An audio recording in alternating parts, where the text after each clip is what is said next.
For the next 3 days, I'll be quarantining here at the APA Ryogoku Hotel, and we'll be showing you guys a glimpse of what my 3 days are like. First off, we have a quick room tour. I have a standard sized bed. I have a pretty nice flat screen TV right in front of the bed. So that's gonna be nice, so you can just chill on bed and watch TV at the same time. So the view from my room is also really nice. Look at that. And a desk here where I will probably work for a couple days. And then over here we have the bathroom.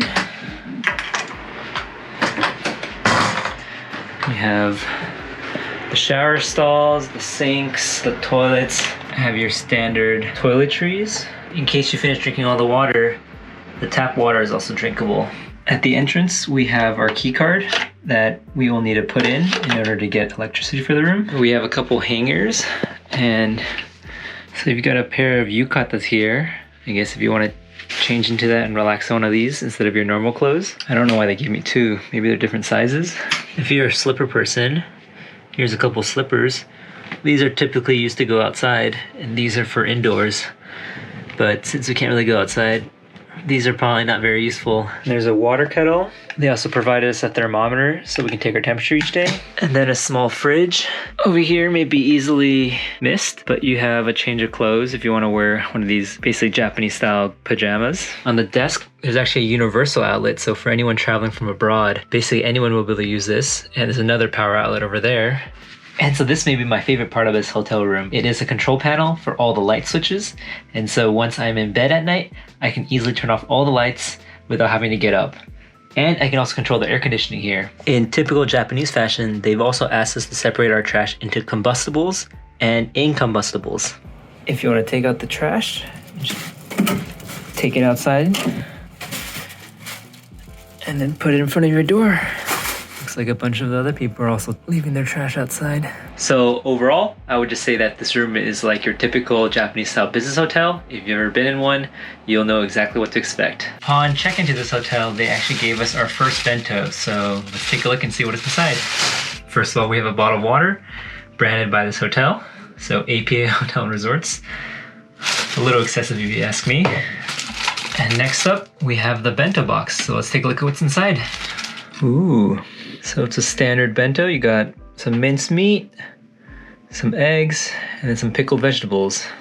And I'm guessing it's probably served up with rice. And so each day we're here, they serve 3 meals. The first meal, breakfast, is at 7:30 in the morning, and then lunch is at noon, and then dinner is served at 6 p.m. After finishing the check-in process, it is currently 11 a.m., and I am about to eat this meal. I'm not sure if this counts as breakfast or lunch, but we will see in an hour if they come and bring the lunch. Time to eat. I gotta say, the food is not bad. It's definitely better than airplane food, and it reminds me a little bit of the bento boxes that you get on trains here in Japan. The way they deliver food is they first make an announcement like this.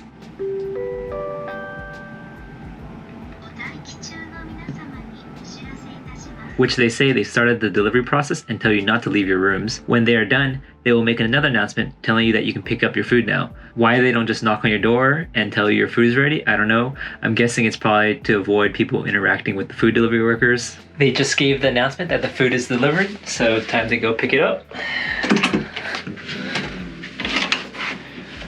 And here it is. Lunch. I'm gonna check out what we have. Another bottle of water and another bento box. Looks like chicken katsu. Let's see what we have for dinner tonight. Looks like 2 bento boxes. And we have tea now instead of water. This is neat. They have this little sheet that says all the food allergies that are contained in the food.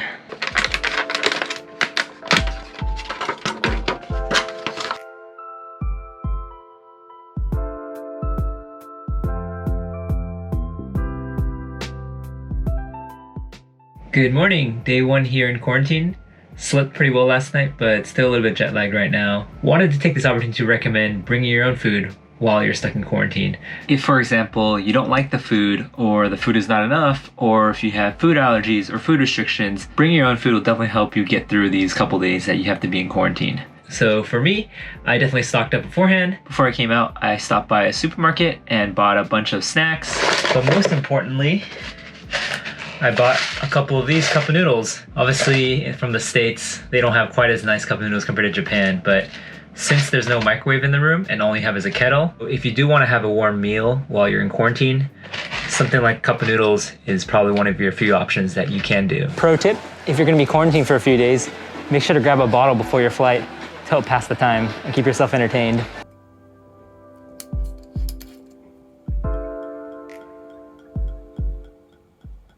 Cheers.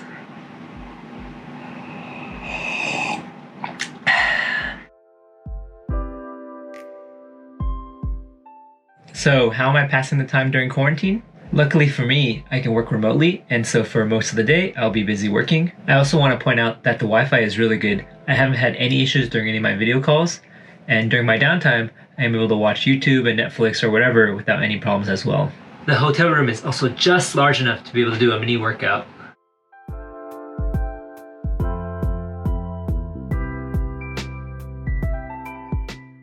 As part of the 14-day quarantine process here in Japan, there's a couple things you have to do on a daily basis. The first thing is you have to check in via the OEL app and report your location. Secondly, you may get a call from the My SOS app, and all you need to do is pick it up and answer and respond to them. Thirdly, every day you'll be getting an email with a link to a questionnaire that you will need to fill out before 2 p.m. every day. So while you're staying in the hotel, there's actually one more thing you need to do in addition to all the daily tasks you have to do during the quarantine process, and that is to take your temperature, and after that, report your temperature and answer a few basic health questions via a special link that the hotel will provide you.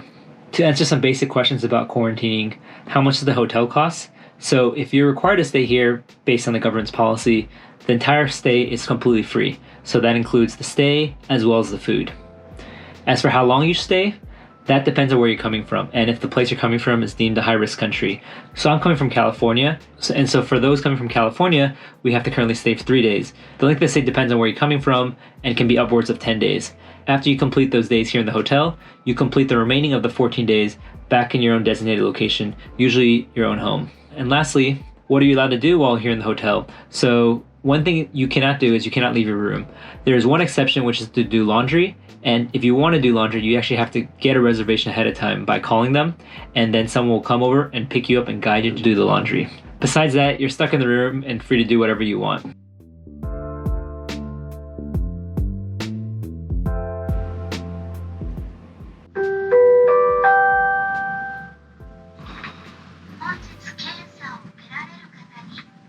So the worst part about quarantine is that 6:30 morning every single day, they have an entire wide hotel announcement telling everyone who needs to do the COVID test for that day that the kits will be delivered to their door. So even if you are not getting tested that day, you still receive this announcement and may be rudely awakened. It is finally the day of checkout, and I am now waiting for them to deliver my testing kit. They just announced that the testing kits have been delivered.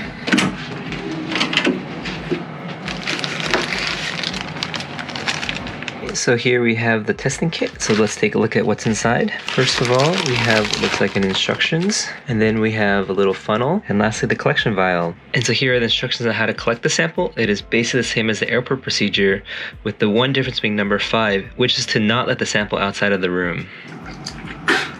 So now just waiting for them to come pick up the vial.